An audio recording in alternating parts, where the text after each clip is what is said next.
જય માતાજી મિત્રો, આજે હું સૂઈને ઉઠી એટલે 5 વાગી ગયા હતા. પછી હું થોડીક બહાર નીકળી અને જોયું તો તડકો એકદમ ગાયબ થઈ ગયેલો હતો. Oh my god. તડકો ગાયબ થઈ ગયો એટલે મને એમ થયું કે મારા કપડાં સુકાઈ ગયા હશે. હું કપડાં લેવા જતી હતી ક્યાં તો ગુરુ અને ઉરુ મારી વાટે બેઠા હતા કે આંટી ક્યારે બાયણું ખોલે. પછી હું કપડાં લેવા આવી.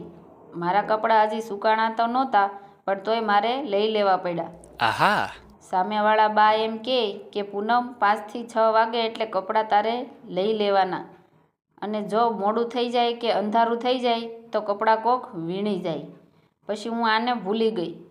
પછી હું આને લેવા આવી, લઈને ઊભી થઈ ક્યાં તો મને આ દેખાણા. મેં કીધું અરે રે, આ પણ ભૂલાઈ ગયા.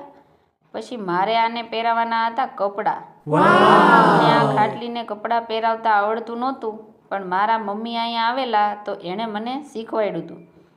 મેં એને કીધેલું કે મમ્મી તું મને આ ખાટલીને કપડાં પહેરાવી દેની. તો કે તને નથી આવડતું? મેં કીધું નહીં. તો કે લે હું આને કપડાં પહેરાવું અને તું મને જો.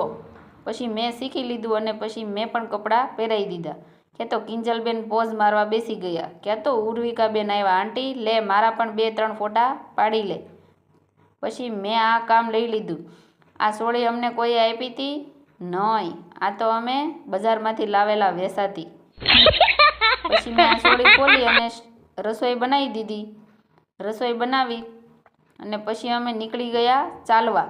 તો ઉર્જાબેન અમારી હારે આવ્યા. તો એ આ દુકાન ભાળી ગયા. તો કે પપ્પા મને આ દુકાનમાં ખાલી આંટો મારવા લઈ જાઓ. તો એના પપ્પા કે હાલ ખાલી તને આંટો મારવા લઈ જાઓ. આહા. પછી ઉર્જાબેનને અમે આંટો મારવા તો લાવ્યા, પણ એને આ એક ગાડી બહુ જ ગમી ગઈ. ઉર્જા કે પપ્પા મને આ ગાડી લઈ ગયો. એના પપ્પા હજી વાત કરતા હતા ઓલા ભાઈ હારે, ત્યાં એ બધું પૂછવા લાગ્યા કે આ કઈ રીતે હાલે ને કેટલી બેટરી ને કેટલા કલાક હાલે ને એવું બધું પૂછીને ઓલા ભાઈને હાવ થકવાડી દીધો.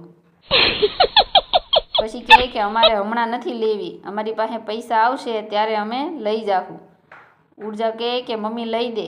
તો મેં ઉર્જાને સમજાવી દીધી કે બેટા એ ગાડી તો 1.5 કલાક હાલે બેટરીવાળી, અને આ તારા 2 પગવાળી ગાડી તો તારે જ્યારે હકારવી હોય ત્યારે 24 કલાક હાલે. પછી અમને દેખાઈ ગયા દુકાન. અમારે તો અહીંયા ટાઈટ બહુ જ પડે છે, ત્યારે આ બધી વસ્તુ બહુ જ કામ લાગે છે. અમે ઘરે આવ્યા એટલે અમારા સામેવાળા બા ને મામા ને મામી એ લોકો તાપણી કરતા હતા. તો પીન પણ ત્યાં બેસી ગયા. મામા કે લાય ભાણી હું તારો વિડીયો ઉતારી દઉં, બેસી જા તારા પીન આગળ. પછી હું બેસી ગઈ. તો